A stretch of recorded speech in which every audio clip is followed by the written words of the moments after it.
Hey y'all, what is up? Keasbey here. So today we're going to be revisiting an older video of mine about 5 things that y'all can be doing that will improve your game at Yu-Gi-Oh!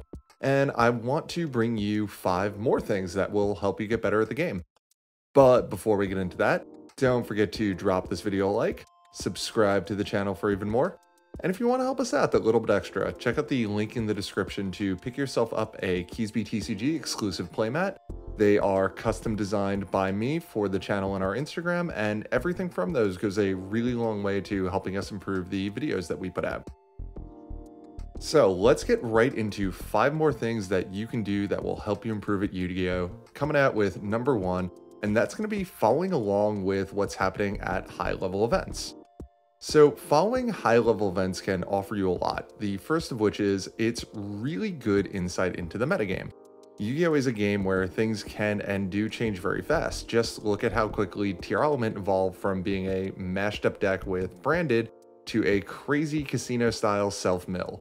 Generally, it's a safe bet that if it won at a YCS, you're going to be seeing a lot of it, and you're going to need to know how to beat it. And what better way to do that than to be looking at how the highest level players out there are building to take it on. Besides just seeing at a high level what's being played, looking at deck lists might help you get ideas for what kind of tech cards that you could be playing as well to give yourself an edge. Or maybe there are different ratios being played at higher levels than what you are, and that's something that you can give a shot yourself. Or maybe they're just playing something that you hadn't considered to address a weak spot in the deck that can really help you out as well.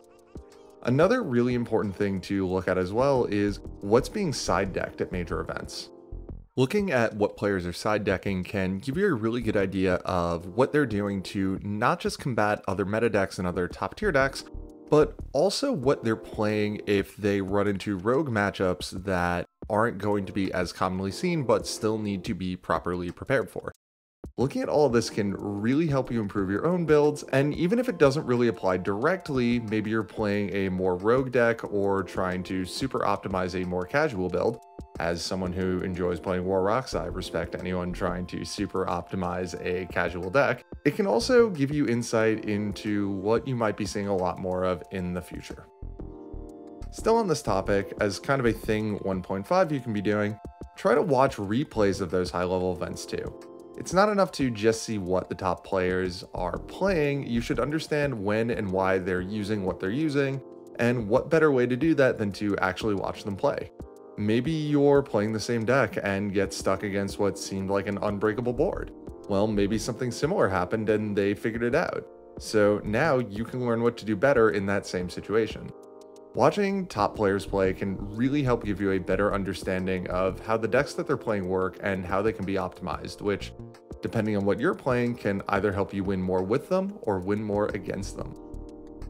Next thing I want to touch on is similar to the first, and that's follow what's happening in the OCG. So I want to make a point of this and say that the OCG and the TCG are 2 different formats. We have differing ban lists, and their card pool tends to be ahead of ours, though we get some TCG exclusives that also make a big difference, but more often than not, the overall big trends do tend to follow each other. A huge example of this from my own experience, for a hot minute, Sprite was tier 0 in the OCG. And while there were some OCG specific factors that allowed it to be that good, searchable max C isn't too bad, I still had a feeling it was going to be tier 1 once it reached the OCG, and what do you know? Not that that was particularly hard to predict. But before it got here, I took some time really seeing how it played, what it wanted to do, and what I could do to beat it. And when it finally did arrive in the TCG, I tended to have pretty good matchups with it because I had already seen it in the OCG and prepped for it ahead of time.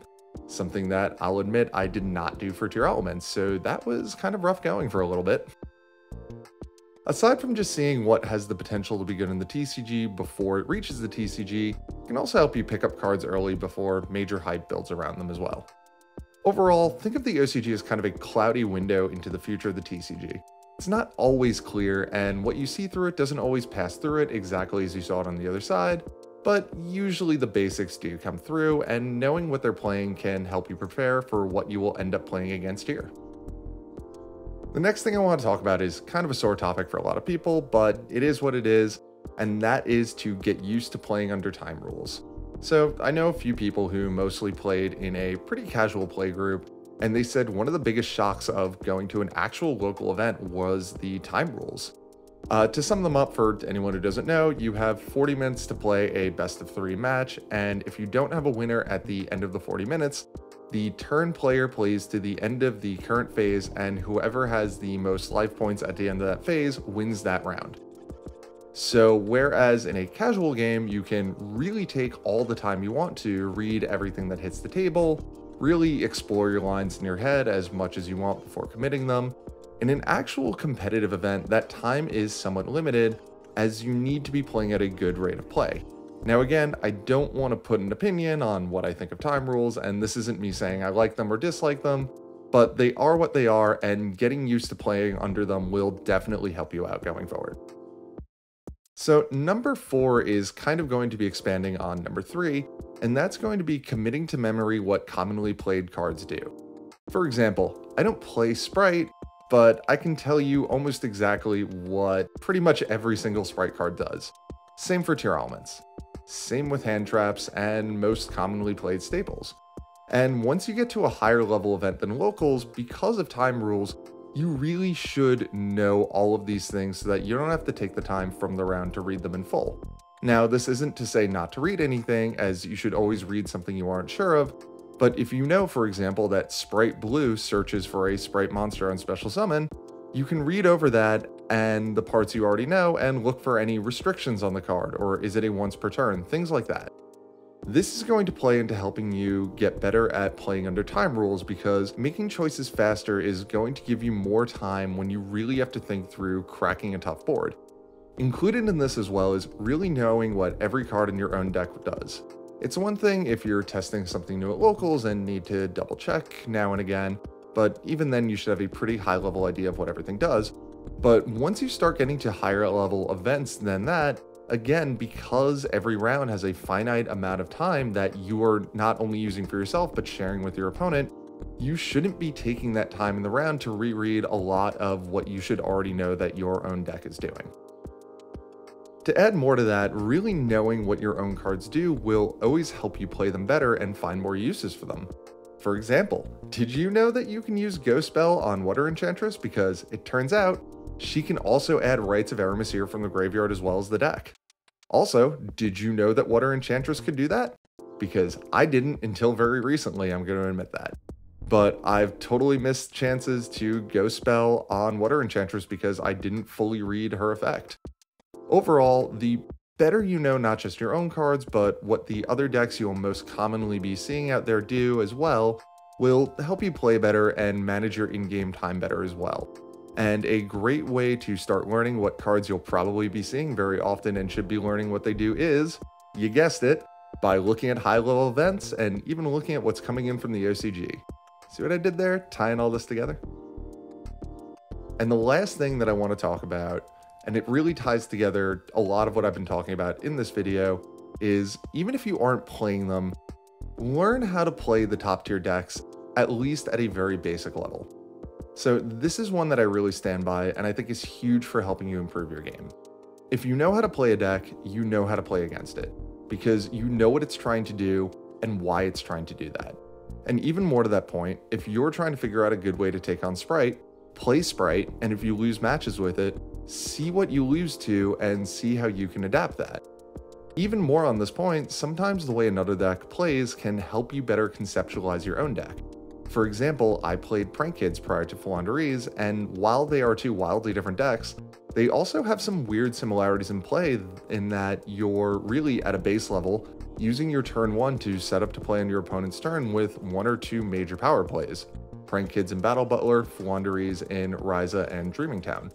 Also a weird similarity, but the card that enables a lot of these plays on your opponent's turn, Prank Kids Pandemonium and Flandreese in the Dreaming Town, both have main phase only restrictions on them. Not uncommon, but kind of funny. Another bonus of this too is that by learning a bigger variety of playstyles, you can really just improve your game overall, and it can make it easier to pick up other decks too in the future when newer cards are released. But again, to really hammer this point home, the best way of learning how to play against something is to learn how to play it, because the better you know it, the better you know what it loses to. but more importantly, you know why it loses to whatever it loses to. And to get the tie-in there, a great way of learning how to play some of these decks is to watch replays from high-level events and try to kind of reverse engineer what the top players are doing with them.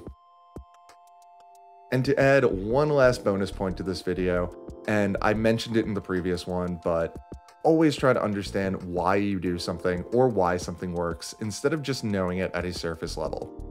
If you understand the point of what your deck's win condition is, you can better adjust your turns on the fly if your main combo gets interrupted, for example.